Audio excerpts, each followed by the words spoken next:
রাজ্যের মুখ্যমন্ত্রী মমতা বন্দ্যোপাধ্যায়ের নির্দেশক্রমে বৃহস্পতিবার কোচবিহার জেলার ঐতিহ্যবাহী প্রায় ১৫০ বছর পুরনো জ্যাঙ্কিং স্কুল পরিদর্শনে যান কোচবিহারের জেলাশাসক অরবিন্দ কুমার মিনা এবং কোচবিহার জেলার পুলিশ সুপার দ্যুতিমান ভট্টাচার্য। উপস্থিত ছিলেন ডিএসপি হেডকোয়ার্টার চন্দন দাস এবং কোচবিহার কোতোয়ালি থানার আইসি তপন পালো। প্রসঙ্গত, একদিনের সফরে কোচবিহারে এসেছিলেন রাজ্যের মুখ্যমন্ত্রী মমতা বন্দ্যোপাধ্যায়। সেই সময় মদনমোহন বাড়ি পুজো দিতে যাওয়ার সময় বিদ্যালয়ের শিক্ষক এবং ছাত্ররা তার কাছে অভিযোগ জানায় বর্ষার সময় সমস্যায় পড়তে হচ্ছে পড়াশোনার ক্ষেত্রে। মূলত পুরনো ভবন দিয়ে পড়ছে বৃষ্টির জল, সংস্কার করতে হবে ভবনের। এই দাবিকে প্রাধান্য দিয়ে মুখ্যমন্ত্রী মমতা বন্দ্যোপাধ্যায়ের নির্দেশে এদিন এই প্রতিনিধি দল বিদ্যালয় পরিদর্শনে যান এবং বিদ্যালয় ছাত্রছাত্রী এবং শিক্ষকদের সাথে আলোচনা করেন তারা। আমরা শুনব কোচবিহারের জেলাশাসক অরবিন্দ কুমার মিনা বিদ্যালয় পরিদর্শনের পর কি জানালেন সংবাদ মাধ্যমকে। জানেন, জাস্ট একদিন আগে মাননীয় মুখ্যমন্ত্রী আমাদের জেলাতে এসেছিলেন। তো যখন উনি মদন মোহন মন্দিরে যাচ্ছিলেন তো স্কুলের আমাদের অনেক পড়ুয়ারা, প্রিন্সিপাল সাহেবরা ম্যাডামের কাছে এক রিকোয়েস্ট করেন কি ওনার বিল্ডিংগুলো খারাপ আছে, একটু কন্ডিশনটা একটু খারাপ আছে।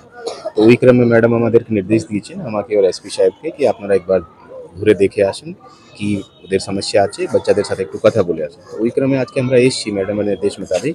তো আজ নামি দামি কোম্পানির ভ্যারাইটি মার্বেল এবং টাইলস পেতে যোগাযোগ করুন রেখা মার্বেল অ্যান্ড টাইলসে। আমাদের ঠিকানা কালজানি রোড নিয়ার নীলকুঠি বাজার। মোবাইল নম্বর 8001801053। বিশেষ দ্রষ্টব্য, আমাদের কোনো শাখা নেই। আমরা ঘুরে দেখলাম অনেক ক্লাসরুমের মধ্যে জল পড়ছে, কোনো জায়গায় জায়গায় লিকেজ আছে। তারপর বাচ্চাদের সাথেও কথা বললাম আমরা। তো আমরা আমাদের সাথে পিডব্লিউডি টিমকে নিয়ে এসেছিলাম, ওরা অলরেডি দেখেছে, ওরা যত তাড়াতাড়ি সম্ভব এস্টিমেটগুলো তৈরি করবে। তারপরে আমরা ডিপার্টমেন্টের সাথে কথা বলে যত তাড়াতাড়ি কাজগুলো রিপেয়ার যেন করা যায় ওটা আমরা ব্যবস্থা করবো। স্যার, টিচারদের সাথে কথা মানে স্টুডেন্টদের সাথে কথা বলে যেটা উঠে এলো সেটাতে একটা জায়গা কিন্তু যে টিচিং স্ট্রেংথ তো খুব কম এই স্কুলে। বাচ্চারা বলেছে অ্যাজ এ স্কুলের প্রেসিডেন্ট কি ভাবছেন? না, ডেফিনেটলি এটা আমরা স্কুল এডুকেশন ডিপার্টমেন্টকে জানাবো। আজকে সিজনেই আমরা এসেছি, क्योंकि বাচ্চারা হচ্ছে মেন এখানকার স্কুলে ওদেরই সব থেকে বেশি স্টেক, ওদের যেন ভালো কোয়ালিটি এডুকেশন যেন এনশিওর করা যায়। আর আপনারা জানেন অনারেবল সিএম এর নেতৃত্বে গভর্নমেন্ট অফ ওয়েস্ট বেঙ্গল প্রত্যেক সময় এটা চেষ্টা করে যেন আমাদের ভালো ছেলেমেয়েরা তৈরি হতে পারে, ভালো ফিউচার যেন করতে পারে। তো ওদের টিচার আর যে স্টাফ নিয়ে ওরা যে বাচ্চারা আমাদেরকে বলেছেন ওটা আমরা ওদের কাছ থেকে পুরো রিপোর্টটা নিয়ে ডিপার্টমেন্টে পাঠাবো। ডিপার্টমেন্টকে রিকোয়েস্ট করবো যেন তাড়াতাড়ি পোস্টগুলো যেন ওখানে ওরা ডিপ্লয় করা। বলছিলাম হেরিটেজ বিল্ডিংটা খুব খারাপ অবস্থা, জল আছে। না, হেরিটেজ থেকে কিছু কাজ হয়েছে আপনারা দেখতে পাচ্ছেন অলরেডি, আর কিছু কাজ এখনো আছে। ওটা প্রিন্সিপাল স্যার আমাদেরকে বলেছে, আমাদের পিডব্লিউডির লোক আছে, ওরা দেখে নেবে। আজকে গিয়ে অলরেডি দেখেওছে, একবার আর দুবার দেখে নেবে। তো যেভাবে ম্যাডাম নির্দেশ দিয়েছে তাড়াতাড়ি রিপেয়ার কাজটা আমরা টেক আপ করবো। স্যার, এটা কি মনে হয় যে প্রাথমিকভাবে শুধু রিপেয়ার করলে পরে ব্যাপারটা মানে পুরোপুরিভাবে ঠিক হবে? হেরিটেজ বিল্ডিংকে তো ভেঙে তো নতুন করা যাবে না, রিপেয়ারই করতে হবে। डेफिनेटली रिपेयर ही होगा, যেহেতু অলরেডি एक बिल्डिंग আছে और हेरिटेज एक এখানে वो আছে। তো ওটাকে ও যে ওর ক্যারেক্টার, হেরিটেজের ক্যারেক্টারকে ইনটেক্ট রেখে রিপেয়ার করতে হবে। তো ওভাবেই কাজটা হবে। ওকে, আমরা শুনব মুখ্যমন্ত্রীর নির্দেশে কোচবিহারের জেলাশাসক অরবিন্দ কুমার মিনা এবং পুলিশ সুপার দ্যুতিমান ভট্টাচার্য সহ একাধিক আধিকারিক বিদ্যালয় পরিদর্শন করে যাওয়ার পর পুরো বিষয় নিয়ে কি জানালেন প্রধান শিক্ষক। সামগ্রিক পরিস্থিতি যেটা, বিশেষ করে ছেলেদের যে বসার যে অসুবিধা হচ্ছে, সায়েন্স বিল্ডিংয়ে জল চক্রে ফ্লোরে জল জমে গেছে, নিউ বিল্ডিংয়েও তাই, অনেক জায়গায় ফাটল ধরেছে। স্টাফ রুমের অবস্থাটাও বেশি ভালো নয়।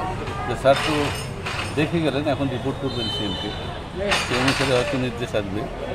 আর যদি ডিপার্টমেন্টালি আমাদের প্রসিড করতে হয় আমরা সেটা করব। আমরা অলরেডি করেছি, আমরা পিডব্লিউডি ইঞ্জিনিয়ারকে আমরা সায়েন্স বিল্ডিং, হিউম্যানিটি ব্লক এগুলোর জন্য আমরা লিখেছি, তারা হয়তো ইন্সপেকশনে আসবেন। এটা এদিকে ডিপার্টমেন্টালি হতে থাকে। আর যদি এদিকে হেরিটেজের মাধ্যমে যদি মুখ্যমন্ত্রী যেটা বলে গেছেন, যদি এই বিল্ডিংগুলো হেরিটেজের ভেতরে ঢুকিয়ে দিয়ে সংস্কারের ব্যবস্থা করেন, তাহলে আমরা তো খুবই খুশি হব। আর আজকের এই ডিএমের যে ভিজিটটা আমাদের ক্ষেত্রে অনেক কিছু শিক্ষণীয় হলো।